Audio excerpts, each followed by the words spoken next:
We would like to begin by acknowledging that we are in Mi'kma'ki, the ancestral and unceded territory of the Mi'kmaq people.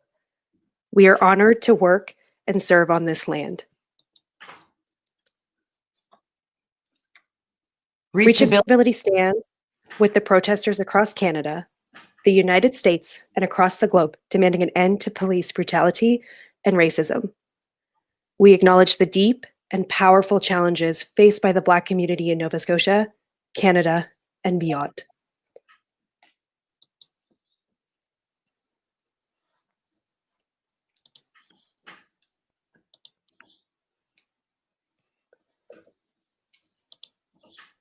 Hi, everybody. I'm Tova Sherman, CEO of reachAbility, and I'm so pleased you're going to be joining us for National Accessibility Week. National Accessibility Week means a great deal to all of us at reachAbility, and frankly, all Canadians living with disability, like myself. reachAbility was created 20 years ago. Yes, we're celebrating 20 years right now of serving our community. And we were built on the concept of equalizing the playing field one ability at a time, meaning everyone is unique. No one is a cookie cutter. We don't come with instructions. We're not IKEA furniture. And we need to remember that as we engage. I always say persons with disabilities in the workplace are not difficult. They're different. And as we learn to welcome everyone into our inclusive community, we must remember that National Accessibility Week and reachAbility are going strong. Just this past year, Canada passed its first National Accessibility Act, the ACA, or the Accessible Canada Act. And we at reachAbility feel like things have changed dramatically as a result. That's until we realized COVID was coming, and that really changed everything dramatically. As a result, today, we've taken NAW completely digital, and because we will not let the fact that there's a pandemic, the fact that there's all kinds of reasons to slow down and take a breather, we felt that in the year of the passing of the ACA, the Accessible Canada Act, we must talk about it. We must celebrate it. We must understand it. And frankly, we must apply it and keep demanding it grow in terms of its way of including all Canadians. So today we're going to have the pleasure of discussing reachAbility, our friends at WorkTango, ACA, the Accessible Canada Act, and what reachAbility with our partner is doing right here in Atlantic Canada and frankly across Canada to support compliance, understanding, and a win-win-win attitude to the ACA and inclusion in action. Inclusion in action is literally a 5-step process that has been developed in partnership with stakeholders from the medical, health, legal, technical, digital worlds, and I guess me and my team, the disability community, coming together and saying if we're going to become ACA compatible as businesses, we need to simplify and clarify what that means. I was proud just this week to have the opportunity to speak to Madame Yazmin LaRoche. And I believe you'll have heard from her at this point. And if you haven't, she's coming right up. I never know what order anything is till the last minute. So humor me. The point being, my conversation with Madame LaRoche allowed us to really talk about what is the ACA, what is the vision from the federal government, from the deputy minister in charge of implementing and assisting us in understanding what it means. Again, this is not just for federal government employees, or departments, but for federal government compliant businesses. Those of you who work with, those of you who have contracts with the federal government, who are known to be working with the federal government, are also going to require compliance information and easy steps. So stick around because we're going to have a great chat. It's Rob Catalano from WorkTango. I'm going to be there. And of course, our own moderator, Jessica Ward. So we'll be right back.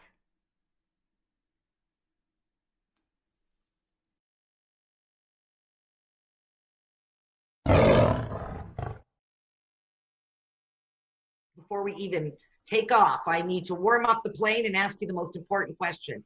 Tell us, what is the Accessible Canada Act, or as I like to call it, the ACA, and any kind of overview you could provide us from your perspective. Sure. Well, as you might be able to tell, I'm a bit older and I've been a public servant for a really long time, but I've been a person with a disability my whole life. And as a public servant for many years, I've seen lots of initiatives over the years, but this is the first federal effort to really take a comprehensive view around accessibility.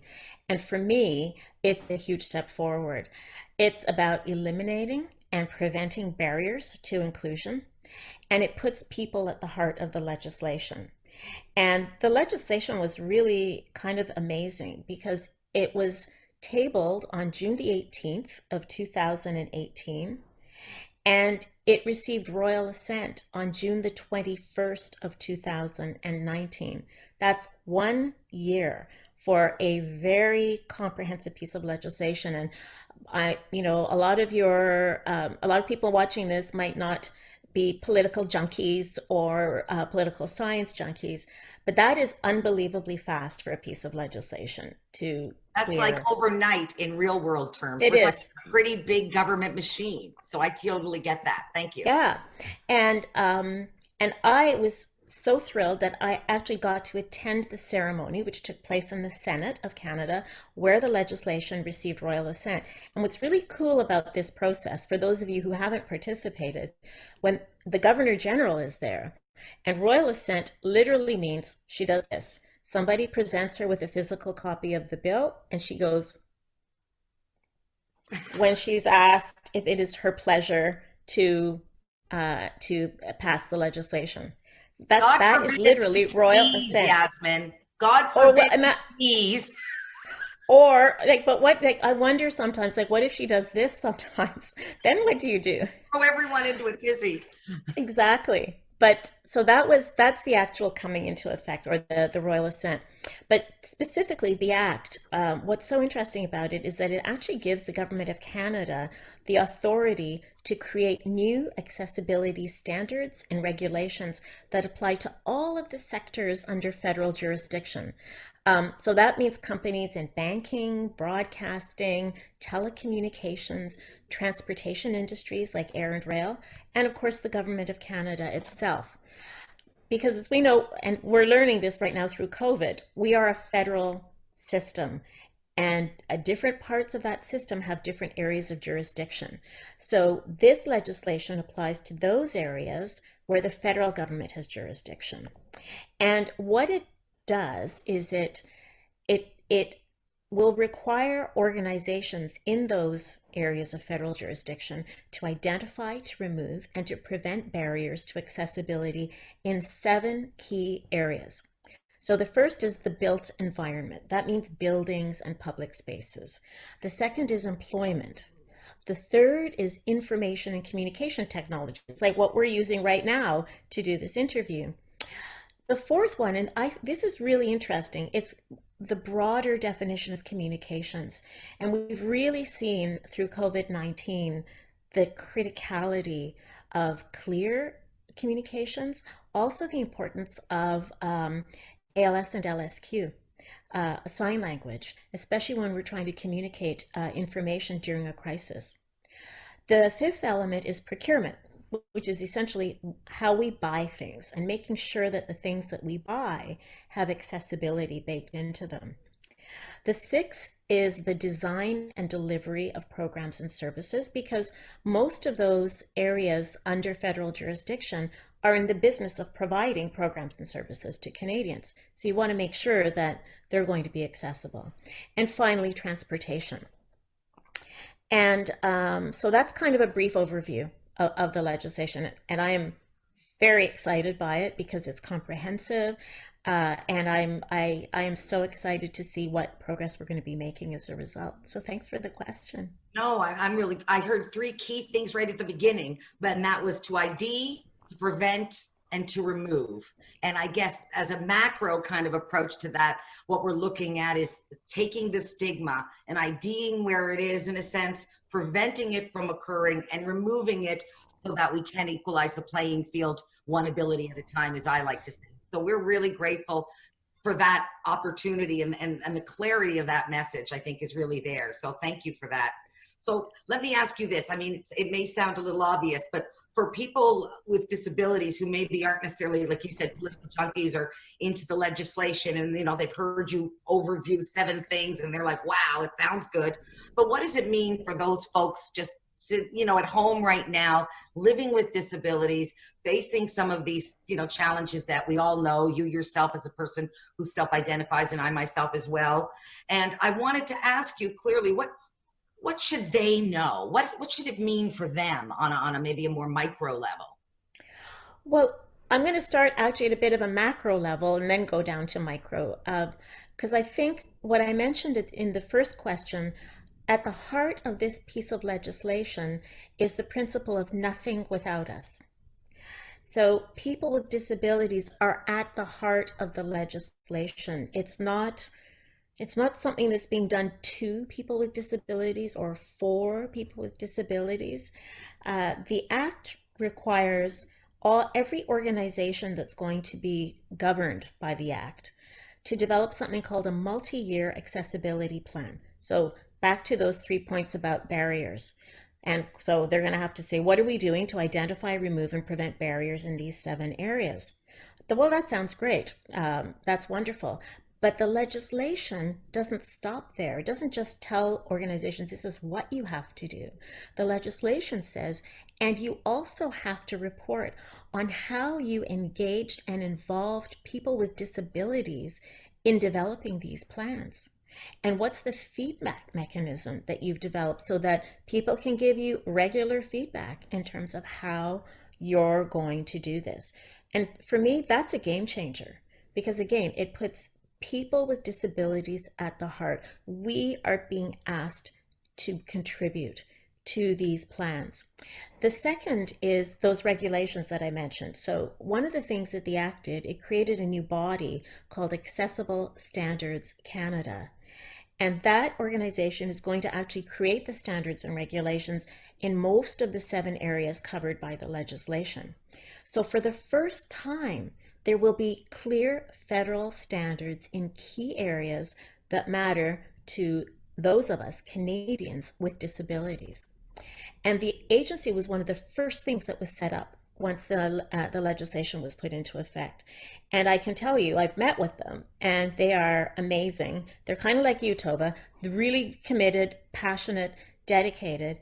And the interesting thing is, by legislation, this organization is required to be very representative of people with disabilities. So their board, their senior management, and their technical advisory committees. It's not just going to be groups of, technical experts, but their advisory committees will also include people with lived experience and expertise. So it means that we get to influence and bring our own expertise and experience into this, which I find really exciting. So what differences are we likely to see? Well, over time, we should expect to see better use of technology to support the delivery of services for Canadians with disabilities. We should expect to expect better services from the Government of Canada in terms of access to our services, to our spaces. I've seen some of the work that's already underway in really reimagining our physical workspace to make it as accessible as possible to all Canadians. And it should be a more welcoming experience for people with lived experience. So I hope that answers the question a little bit. It does, and it certainly it leaves me with 20 more, but that's the nature of this information. It's so wonderful, and you want to then build from there.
difficulties.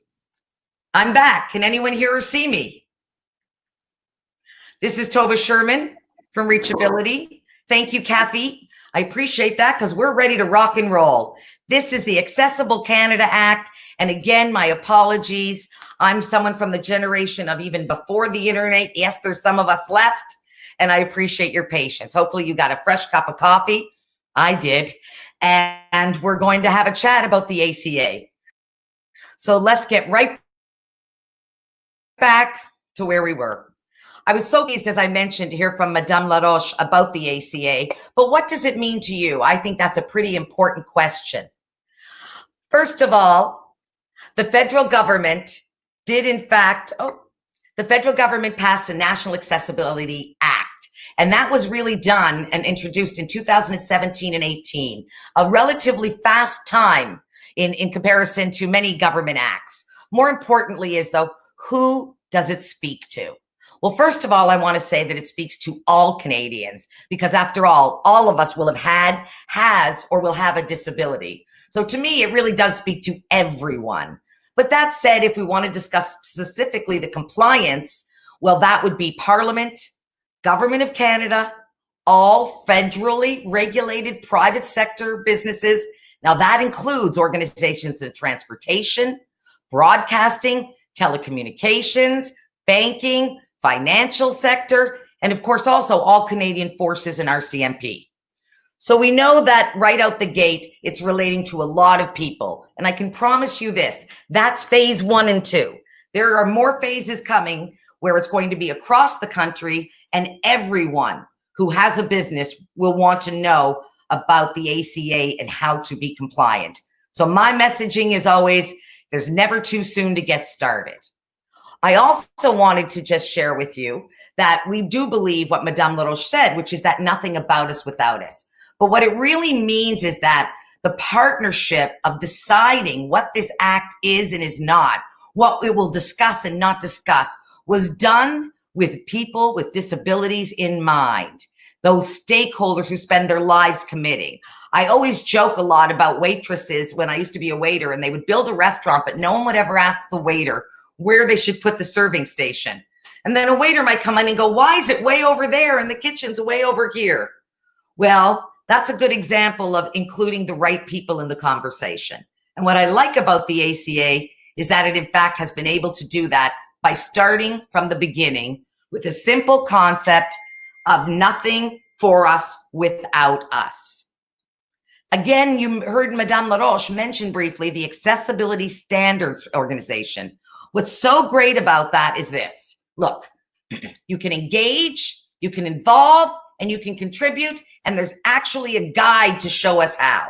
And that's what the Accessibility Standards Development Organization is going to be doing for us, and that's so important. So what it means is over the next 2 years, everyone needs to be prepared to make a change in how they do business, both presently, meaning what's my staff look like? Are we highly homogenous? Have we done anything to be inclusive of people with different ideas, different needs, and of course, people with different accommodation requirements? That's extremely important, but it's more than that. We are being asked to engage our community in your solutions as federal departments and suppliers, and to create a plan that you must then show, post, and update. That's very specific, and I think that's great.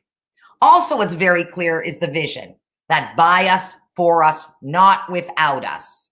There's a very well-known paradigm called the medical paradigm, and it's really about how people view persons with disabilities. Let me explain. Often we were considered to be broken when we were born, and that's medical. A doctor would say, oh, this is not as long as that, or your brain isn't as big as that one, or it wires differently. So we were considered broken as people with disability. And that really set us up for a life of other people making decisions for us because the perception was we couldn't do it for ourselves. That's the old medical paradigm, and I'm so proud to brush it out of the way and bring on the ACA, a clear vision by us, not without us. So with that, I really wanted to just get a little bit deeper into that. These are some posters that I actually found from the federal government, but I thought they were very informative, and I wanted to just point to a couple of key things that they discuss. I think we need to start with the vision. And the vision is clear: to proactively eliminate and preventative, that's a new one, barriers, and ensure greater opportunities for persons with disabilities. That is so incredibly important because we're talking about more than 6 million people that self-identify. And I don't even want to tell you how many people would never say the words, yes, I have a disability.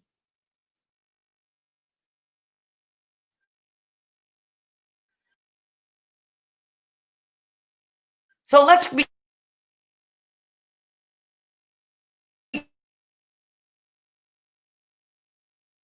clear. The act that's those were 6 million. We're talking about less than 60%. These are those that want to and can work. Be very clear, that can work. Secondly, Canadians living with milder disabilities, still, you wouldn't even know it, but they're still earning 12% less than the average Canadian. And that is outrageous. Those of us that might live with a more severe disability, well, the odds are not in our favor. 51% of us are going to be earning less. We know the inequality is there, and that's why it has got to be changed. There was a very interesting survey done just in 2017. And here's some of the results. The A. Approximately 1 in 3 employees, that's nearly 40%, required at least one accommodation to do their job. Let me repeat that. That's nearly 40% of all Canadians require something. So exactly who are we cutting out of our talent pool? Are we really cutting out 40% of all Canadians because we don't want to talk about accommodation? That makes terrible business sense, and I know you understand why. The most commonly required type of accommodation, the study proved, was actually flexible work. So we're not even talking about building a new building. No one's saying blow it up and start over, although I've seen a few buildings that could use that. That's another story. The truth be told, flexible work arrangements, wow, what a different conversation it is now in this new COVID world. Everybody's working from home, and it's in my belief one of the silver linings is the understanding in this whole COVID nightmare, is the understanding that persons with disabilities, just like anyone else, can work from home and work effectively. I have been amazed by the creativity and the capacity of my team, who are, quite frankly, the majority self-identifying as living with disability. So it's happening. I also thought it was fascinating that of those who required accommodation, 60% did have their needs met. It's already happening. We've got a decent country with the majority of business owners and managers wanting to do the right thing. It's just that we still have 20 to 30 to 40% that it's just not working. And that's too high. And I believe that's something we can work on as part of your commitment to the ACA. So what does this look like, this so-called barrier-free ACA Canada? Well, first of all, I wanted to say to you that there's some really clear goals. And if these goals can be achieved, I think we can get a vision of what this barrier-free Canada really can look like. First of all, the vision itself is simply to eliminate and prevent those barriers, to ensure greater opportunities for folks with disabilities. That's really a straightforward vision. The goals, meaning the ways we need to do it, is by identifying that Canada becomes barrier-free. We need to understand it must happen. That's part of that paradigm shift I started to talk about. Remember I said there's a medical one and we're shifting? Well, the Accessible Canada Act goals clearly shift us into what we call a human rights or social paradigm, where people with disabilities get to make their own decisions, have access to similar things, again, I always say to employers, we aren't difficult, we're different. And different is good. If we've learned anything, the more diverse your workplace, the more successful your workplace. Even though there's work involved in being diverse, ultimately an inclusive culture is everything. Diversity without inclusion is, I always say, coffee without a cup. You try drinking it. Okay, let's keep moving. I'm getting into my metaphors again. I also wanted to share with you something very important, and that is the 7 standards that change will be based on. In other words, we need to be checking off that we have accomplished these things as part of our commitment to being ACA compliant. That means service design and delivery, whether those are goods and services, built environments. We all know about physical environments, but it's more than just the physical. It's about jobs, including people, ensuring that just because you have a disability doesn't mean you can't get professional advancement. Unfortunately, the stats on persons with disabilities getting advanced to management roles are very low and a little disappointing. Information and communication, I call IT the great equalizer. Well, that's what we're talking about. How can we ensure that it's not a burden for employers to be inclusive, but a win-win-win? And IT is one of those great equalizers. We talk about the importance of barrier-free services. There's a term called universal design. And universal design in its simplest form means including as many people as possible. And what business doesn't want to do that? What business doesn't want as many clients as possible coming to you? And that's what barrier-free services do. Accessible transportation, a huge issue for persons with disabilities who require that physical support and access to different jobs and consistency. There's been some terrible history around accessible transportation in this country. We're doing better, but I believe the ACA will push us to do even more. And procurement, very important to a number of businesses and NGOs across Canada who do procurement work with the Government of Canada. Compliance means we have to buy things we can all use, and that means if you're in the business of selling things to the government, universal design is really going to be important to you.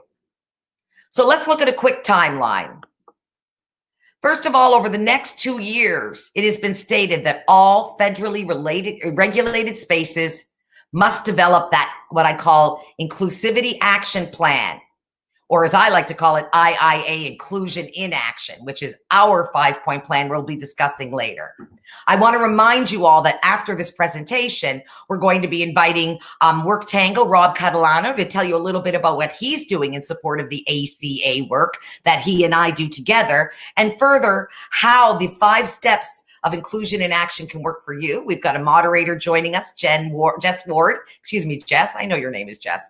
Jess Ward. And Jess will be joining us to manage a little bit of the conversation and open the doors to all of you to ask both Rob and I questions, whether related to inclusion in action, whether related to the ACA, or related to some of the incredible work WorkTango does.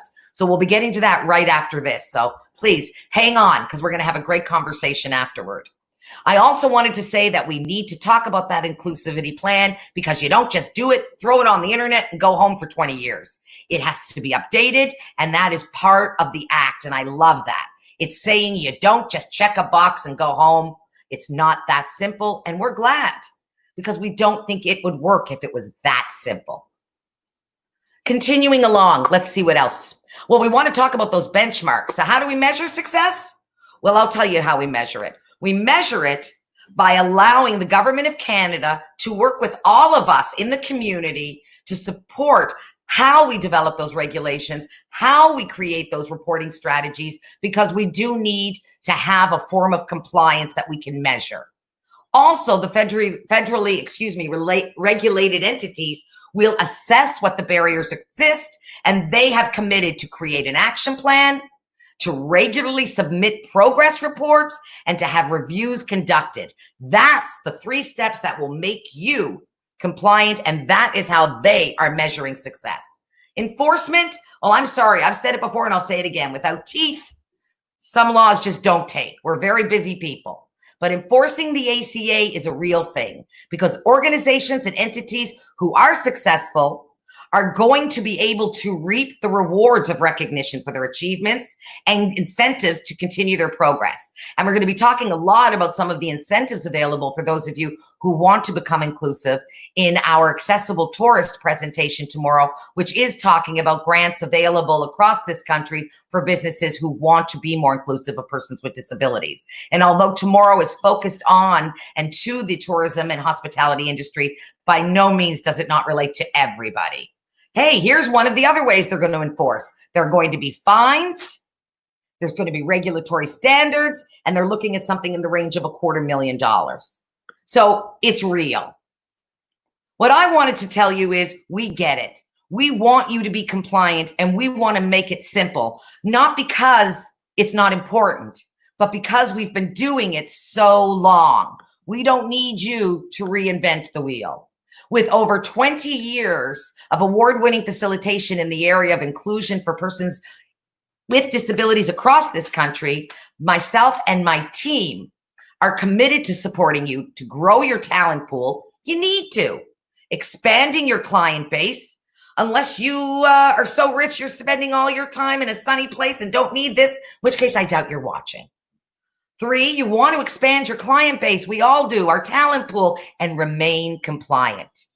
That's what I mean by win, win, win. There aren't just one win and someone has to lose. There's not 2 wins. There's 3 in everything reachAbility does. And the IIA Inclusion in Action Program, as it relates to the Accessible Canada Act, is a great example of win, win, win. So although this slide looks crazy crowded, what I wanted to show you was an overview of some of the information around accessibility services, the inclusion in action realities, and those 5 steps to inclusion that we're going to take you through to get you to where you want to be. A true win-win-win for you. Look, the Accessible Canada Act is all about you. And yes, it's arrived. And let me just say, if you want to win-win-win, just like people have already started to do, then you're going to want to stick around and hear from my friend Rob Catalano, who's going to explain what WorkTango does. And then we're going to all come together for an incredible conversation. So how about now I say, hey, Rob Catalano from WorkTango, how are some of those technical issues coming? Are you able to join me by voice or by camera? I sure can.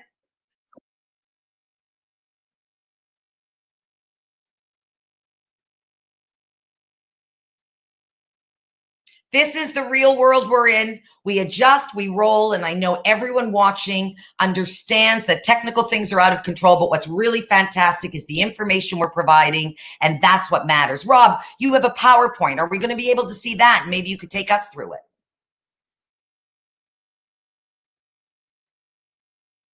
I'm going to get out of the way, Rob Catalano, and let you talk, but I will be joining afterward when Jess joins us and Rob Catalano for a real chat about the ACA and what it means to you. Rob, love hearing about WorkTango. Take it on. You're up.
Let me just unmute. I feel so important. Thanks, Rob. So what we're going to do now is invite Jess Ward, who is, of course, our moderator today. And Rob is sticking around, albeit by phone. Sometimes the imagination is a wonderful thing, Rob. I happen to know you're a great-looking guy, but I want everyone just to imagine what you look like. That's fun, too. So with that, I always say, you know, silver lining to every cloud. So that's our silver lining, imagining what Rob looks like. I'm going to invite Jess Ward in if she's able. There she is. Jess is going to take over because I've got lots of things I could say, but I thought rather than just hearing from me, we'd let Jess get some questions from the entire universe, potentially, who's ever listening, and try to zone in on some of the things our viewers/listeners are asking. Jess, you're up. Fantastic. Hi, I'm Jessica Ward, and I'm the program manager with reachAbility. And I, too, am very excited about the partnership between WorkTango and reachAbility on our Inclusion in Action program. The ACA is almost 2 years old, but it is still brand new. And we are very excited to be able to work with employers across Nova Scotia and across Canada to help create that bridge between what we're supposed to do and how we're going to get it done. And Rob, I know from talking with you a lot that WorkTango is definitely a big piece of that missing puzzle, the puzzle piece of how we're going to get it done. So we would like to open up the question and answer period. And I do have a couple questions here. And Tova, the first question that we have is there's a lot of reference to barrier-free with the ACA when you went through your presentation. And we had someone ask from YouTube, what does barrier-free mean to you? Like, what is your vision? I know what to a lot of people, we all have our own vision, but to you, could you sum up, and I say sum up because I know you well, but could you kind of give us a summary of what you envision as barrier-free? Briefly, I understand that. I have a lot of opinions, Jess.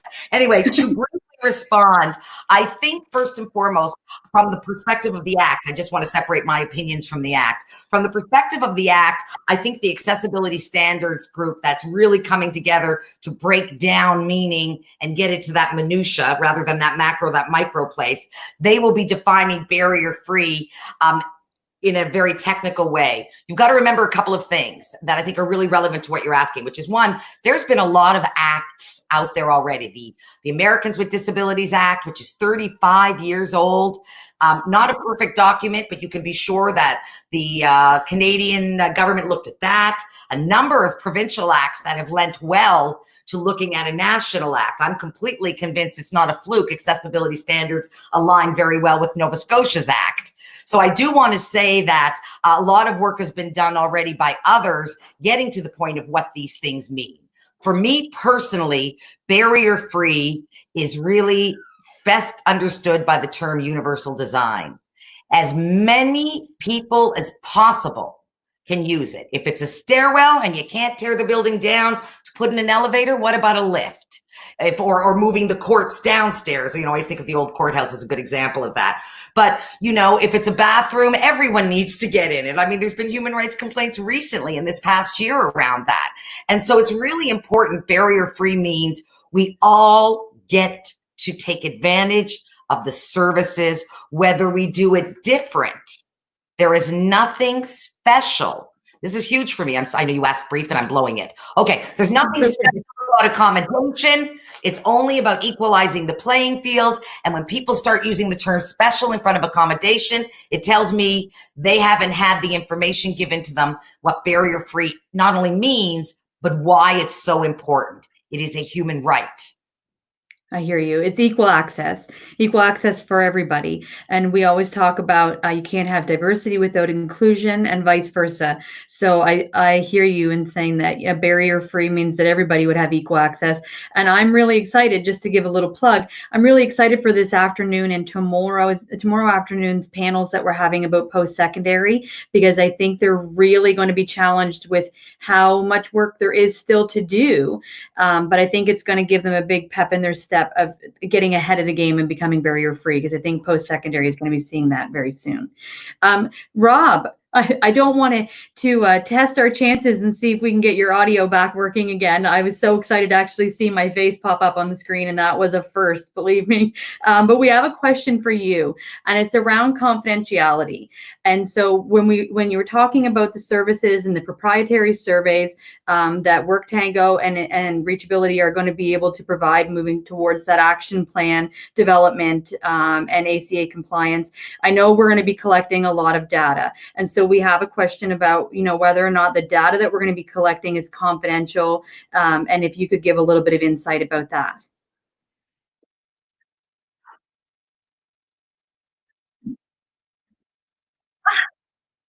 Me too, Rob. Me too. Sorry, go ahead.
Just to add Fantastic. to that, Jess, if you don't Yeah. mind, I just want to say, Rob, you're really touching on something huge. So, Jess, thank you for asking, because one of the issues that everyone I talk to, not so much the management, but people who are living with disability in their workplaces, many have not openly disclosed because of the stigma around disability. And as a result, one of the biggest fears I hear from employees is I don't want to be outed.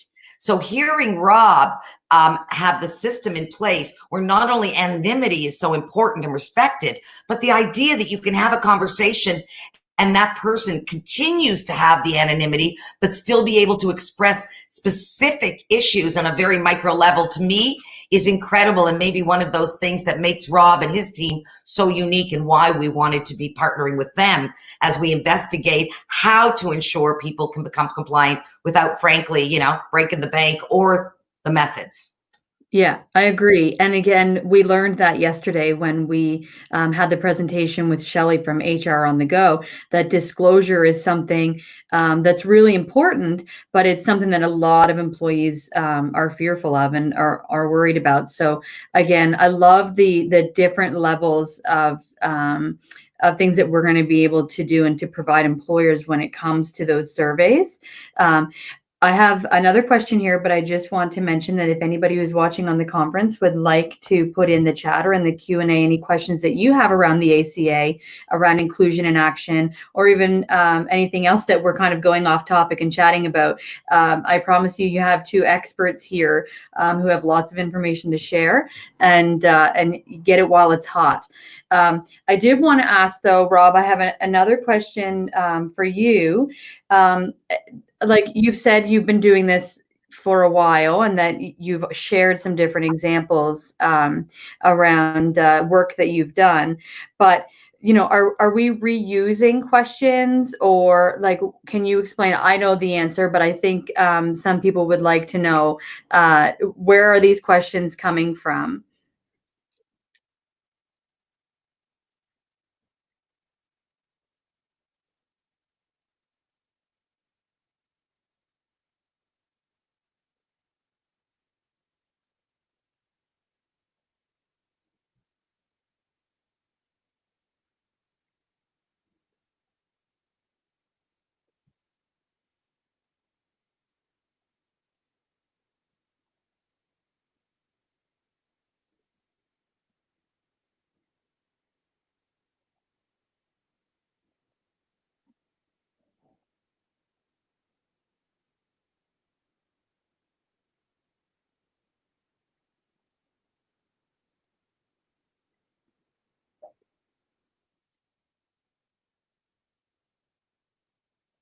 Mhm. And I know with inclusion in action, we and as far as compliance goes, a part of the Accessible Canada Act is that an advisory committee has to be created for each organization that is building their action plan, that they have to create an advisory committee that is represents all levels of their organization and all levels of stakeholders and people with disabilities. So I know that as far as the inclusion and action process goes, that is a key point in really pinpointing what the goals of each of the clients or the businesses, organizations are working towards, will come from what the people who are there on the ground level are doing, what the goals are, which align with the Accessible Canada Act. So those questions are going to come from a variety of sources, but they're going to be client guided and organization guided and individualized, which is really exciting. We have a question from Big Marker from Amy, and she said, how long, and Tova, I'm going to ask you, because I'm going to love your answer. How long do you think it will take for the ACA to apply to private organizations and non-federally regulated companies? And I know we'd love it to be now, but realistically, what are you thinking? Okay, so pre-COVID, I would have given you an incredibly confident answer to those things about the expansion of the act and the timeline, because the government has been actually very proactive compared to other acts if you follow them along in terms of its movement. There seems to be a real drive to get this done, and not just for the government, but as the government says itself, we are the model. We should role model for business. So this is a phase, but it's not where it ends. My guess before would have been in another 2 years from that. So now with the, I don't want to be the COVID psychic that they all play in 6 months ago. What was she talking about? But what I will say to everybody is this act was always designed to be national in scope. It is so big in terms of what it demands and expects, that getting the government compliant first is necessary, because frankly, their level of compliance through, if one were to look at the ACA, is not great. And I want to remind everyone, just because we have a ramp, because a lot of people write me and go, well, my door has a ramp and I've done this. There's many types of disability. And although it's very clear some of the issues around physical disability, there is also cognitive, mental health. There is invisible, people who live with cancer, Crohn's, HIV. We don't see it, but believe me, it's there. There is, of course, the physical disability, and then there's sensory disabilities, hearing, sight, taste. So I really just want everyone, when we talk about a disability who maybe doesn't know from more of a business side, that this is coming, but it's also good business. So my argument is we can go voluntarily and be blazing a trail, which I happen to be one of those people who believes in that, or we can wait for everyone to do it and get dragged along, in which case I'll be very frank with you. You aren't part of the win-win-win, and I'll tell you why. Win-win-win simply means the person you hire wins by having a great job, perhaps a person with disability. The business wins by better reflecting its own community in its workforce, by having greater diversity in its workforce, by all of those things. And the third win is the community, because a better, happening, more welcoming workplace is good for everyone. So I just wanted to say I throw that win-win-win around, but it's really relevant right here and right now. It's really helpful when you're answering the questions why, right? When you're asking yourself why, when you're thinking of it in that sense, it's very helpful. We have another question from, and I apologize if I pronounce your name wrong, from Ravinder, who's watching here on Big Marker. And he asked they asked, how does this work with the AODA, which is the Accessibility for Ontarians with Disabilities Act? So I am proud to say that Nova Scotia was the third province to enact an accessibility legislation. In Ontario, and I believe Manitoba, Tova was second. Yeah, it was we're the one Manitoba, Nova Scotia. Yeah, so I'm not sure, Tova, how you could speak to specifically the AODA, but you could probably give some information as to like how it's aligning with our Provincial Accessibility Act and how the relationship works. The bottom line is, if you read the acts from the three provinces, forget the ACA for a minute.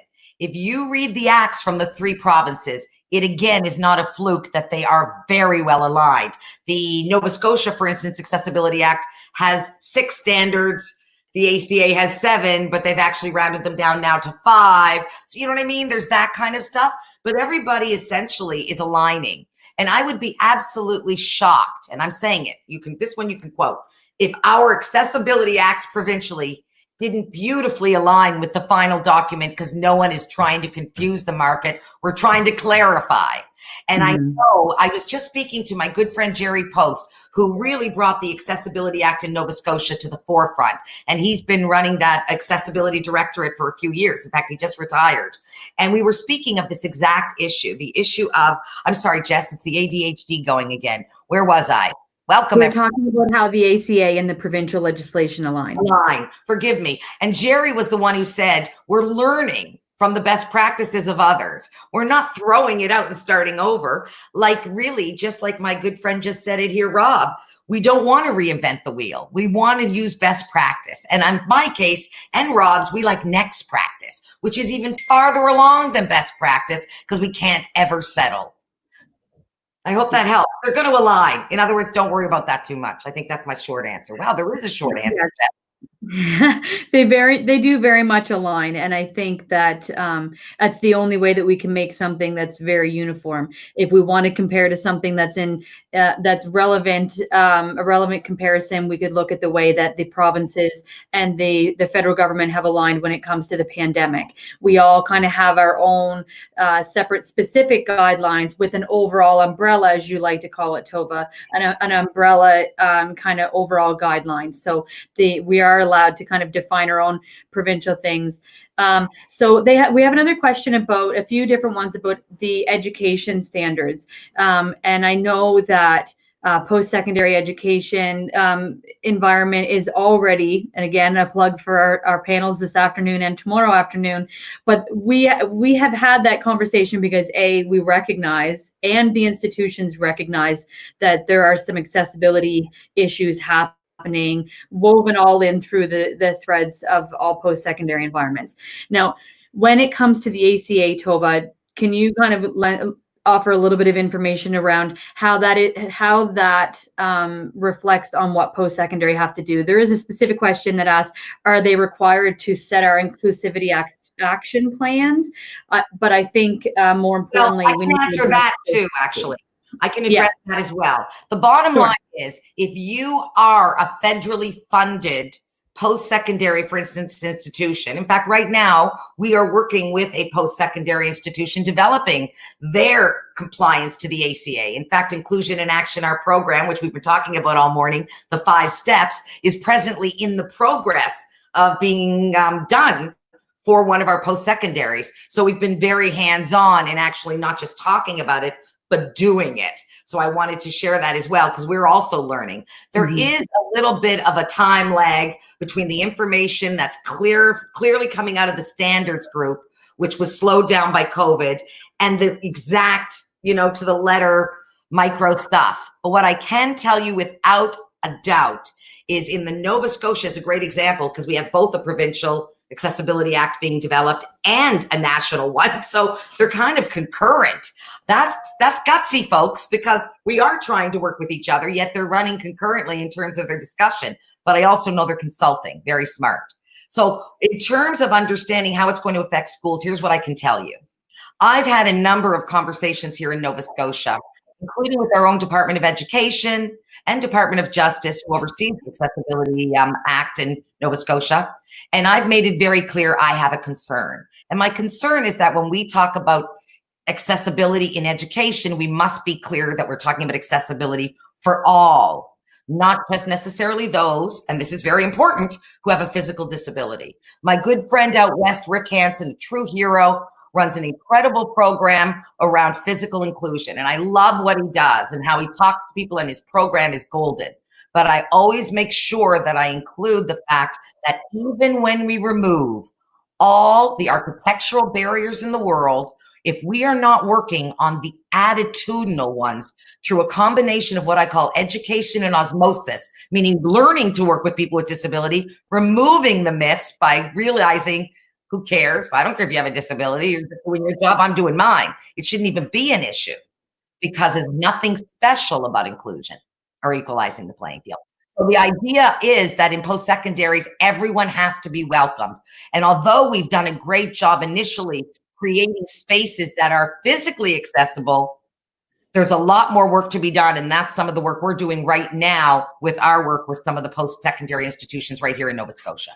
Yeah. And Tova, like you mentioned, it's through inclusion and osmosis, or education and osmosis. So we have to learn about it. We can't assume that everybody knows. And also involving people with disabilities in everything that we do with those win-win-wins. It has that osmosis, and we learn what it's like and how easy it is. I love how you always say the ease of accommodation, that, a lot of people are scared because they think it's really difficult. And that's one of my favorite things that you cover in your training modules, is that it's actually not. I won't say what I say to people, what my job as job developer used to be, but I used to teach people how to be nicer. I'll say that. I won't say what I used to actually say, but we would just talk about how to be nicer. And when they realized how easy that was to make such a big difference, that was really life-changing. So I knew we were going to get this question when we started talking about the working with post-secondary institutions, and we did get asked the institution that we are working with. And I think, Tova, when we publish your book, it's probably going to be very apparent who we've been working with, as they wrote the foreword for the book. But I think we can. What book are you talking about, Jess? It's like a mystery book out there. Anybody want to know what book we're talking about? And I'm not going to talk about the institution because it's their job to advertise it, not mine. But I thank you very much for the question, Nicola, because it's a perfectly reasonable one, especially if you're going to one and hoping it's that one. So I will say that we have members from eight of the major post-secondary environment institutions joining us between today, this afternoon, and tomorrow. And they're all joining because they all want to put their best foot forward in inclusion and accessibility. And they want to have that open conversation about how they want to make a difference. They know that these things are there. They just need to, they need to know how to do it. And they're going to talk about it. And I don't think there's going to be any better conversation that could benefit our community, Tova, than for our post-secondary education institutions to be having that conversation, because that's what, our future starts with the youth. And so for them to be able to be more accessible for the youth, and to, for it to go from there, they're already leaders. So we're really excited about those. And if you tune in, go ahead. Maybe the post-secondary institution that we're working with might out themselves during that conversation. So thank you again. And yes, Will, there's also people with Down syndrome. Will, I hope you don't mind me mentioning you, but Will Brewer, the town crier that was going to be at our flag raising this year, is joining us. Nice to see you, Will. I hope you're well. we were really looking forward to having you join us, and we will be doing it next year when all of this stuff is over and we can have people join us for that live flag raising. We have a comment from Donna Franz that says businesses often like to hear how new processes can change financial numbers, especially gains. Does WorkTango's process of gaining analytics help identify or measure the impact of productivity changes, i.e. the cost benefit? Now, I don't know, Rob, you can step in if you want. I don't know if that's covered in the part of the survey that we're doing, but I know Tova has lots of information about cost benefits. So you can either take the question or pass. Okay.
I've always had something to say, Rob. You're so sweet.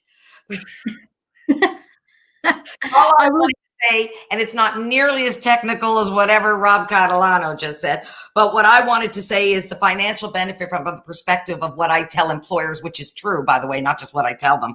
Win-win-win is not just a soundbite. It's actually a proof. It's been proven. Let me explain. Obviously, if you hire a person with disability as an example, did you know that they have less sick days than someone who doesn't identify as having a disability? Did you know that they stay longer at jobs than someone who doesn't have a disability? These are just some of the facts. So we already know you've got a bigger job pool to bring in when you're including people with disability, and they tend to stay longer. And of course, the third win is that it represents those people represent diverse thinking and your community, which means you're also going to end up with a larger client base, AKA more money. So win-win-win is not just a saying. It's a promise around inclusion. And I can prove it because the stats are overwhelming. Yeah, and I want to add just on the survey aspect, a part of the ACA compliance is to be revisiting these action plans. You know, another one of our isms is revisit, reassess, revise. And that's exactly what is possible with the WorkTango proprietary surveys that are included in the inclusion and action, is that they're so easily revisited. And when we reassess, you can see the difference. So the what do they say? The proof is in the pudding, so to speak, in the results. So that's really exciting that they can be revisited. It's as Rob said in his presentation, there are many ways to take the survey, and many of those are digitally. So it's very easy to redisperse and resurvey to see how those improvements are happening and where there's still need for improvement. So that's really, really exciting. So that is all the questions that we have. I'll just give one last second to see if anybody appreciate the feedback. Thank you, Donna. So we are here for more questions. If you would like to reach out to us afterwards, you can reach us at www.reachability.org. And I know we'll put the slide up in a minute. If you'd like to speak to Tova directly, you can email her at tova@reachability.org. We will be having tomorrow morning, we will be talking about the intro to the accessible tourist. Tourism is a huge piece of revenue for especially Nova Scotia, and we are very proud of the Accessible Tourist project, and we want to share that with National Accessibility Week attendees. So tomorrow morning at 10 a.m., we will be doing the presentation on the intro to the Accessible Tourist. So please tune in then. Thank you to our producer, Kelsey, who put in the chat that today we will be speaking with Cape Breton University, Acadia University, and NASCAT at 3 p.m. with the post-secondary environment discussion. And tomorrow we'll be speaking with NSCC, Mount St. Vincent University, Dal University, and St. Mary's. So again, thank you. Yes, I have to say one more thing. You know me, last week, but I have to say it because it's something we didn't touch on and no one asked. I want people to know that inclusion in action is a cost-effective approach. We're not a big corporation with a pile of infrastructure. We are an NGO. And as an NGO, and our partner at WorkTango has been really, really kind to make sure that what we do is incredibly affordable for everybody. And that's why, as an NGO, I want people to remember one thing about inclusion in action and the ACA. Reachability as an NGO and the lead in this project is for people, not profit. So we're not out to make the money. We're out to cover our costs and provide what is 25 years of commitment to doing this work already. We don't have to reinvent the wheel. We're not some big corporation that's going to brush off a new portfolio because there's money in it. We've been doing it since day one from a grassroots approach. And with our partners like WorkTango, we've been able to offer this across Canada without being a big cost to anyone, because that's not our goal. Reachability truly is committed to people, not profit. Yeah, and we do have one last question. Siobhan, and I can take this one, Tova, as I have it right in front of me. Siobhan asked if we could briefly run through the 5-step inclusion and action process again. So I have it right here in front of me, so I'll gladly do that. So the 5 steps, it starts with goals-oriented consultation. So we have a preliminary discussion with the client, whether that be a business, an educational institution, a nonprofit organization, federal or private entity.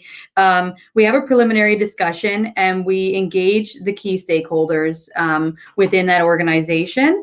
And by doing that, we assemble the advisory committee, which is a part of the action plan guidelines that an advisory committee has to be assembled. With that committee, we identify the critical goals and tipping points. For some organizations, they may have a lot of physical accessibility issues. For other organizations, the issues might be, as Tova says, they might be attitudinal, it might be stigma, it might be managerial, it may have nothing to do with the physical accessibility of the physical built environment, as we refer to it in the legislation. It might have to do with education or access to services. So we really, in that very first goals-oriented consultation, we assess what the tipping points and what the key goals are. In the second step, we have a customized multi-level proprietary survey, and that is where WorkTango comes in to work with us, and they have the tools to assist with evaluating the organization. And so surveys are sent out to all of the members of the organization. It could be a small business, it could be, an entity that has 300 or more employees or people that are going to take the survey. The survey comes with comprehensive reporting, as Rob just shared with us, and the ongoing capacity for support and to learn and to kind of dig into those results. The third step is we deliver all those results in a strategic report back to the advisory committee. So we take the survey results back to the committee and we pull out the original goals that were discussed with the advisory committee to begin with. And then we align what the goals are with what the survey is saying. Maybe their goal, and I'll use physical accessibility because it's the easiest to describe and for most people to relate to, but maybe the institution thought the biggest tipping point was their physical accessibility. But maybe in that survey, the information that we gleaned was that the issue is something completely different. Then we can go back and reassess with that advisory committee, what steps we're going to take, which things we're going to take actions on. And there's probably going to be too many at once. So we'll do them in small snippets. Then we develop the action plan. We apply those recommendations. So as professionals and experts, reachability has the capacity to to give an action plan and action steps that align with our provincial legislation and also with the ACA and the compliance that's required. So we will apply those recommendations. And then, as I mentioned, as that action plan goes, we will make sure to revisit and resurvey. We go back to the advisory committee, we go back to the stakeholders who were surveyed and go through those surveys again and see where things changed, where there was improvements, where there still needs to be improvements. And we continue going through that reassessment. And as part of that action plan, the fifth step is there's going to be a lot of learning. As Tova talked about, the best way to inclusion is through education and osmosis. And we don't learn through taking a course, but we need to have training. We can't just assume that everybody knows what disability means. I mean, there are many types of disability, and we can't assume that everyone has all the information that they have. So reachAbility has nationally recognized training modules, and we create customized training modules for not only small business, but for public sector, private sector, all across Canada. And so we will take the actions that need to be done, and we will, through our award-winning customized training, we can provide additional training to make those actions easier to be met and to get that learning put into place. So thank you very much, Siobhan, for asking for that. And if you have any further questions, as I said, you can email myself at jessica@reachability.org, or you can contact Tova directly. I want to thank you all as the coordinator of National Accessibility Week for joining us for this morning's session, Inclusion in Action, the Accessible Canada Act, and what you need to know. And we look forward to seeing you and hope that you join us for the rest of the conference.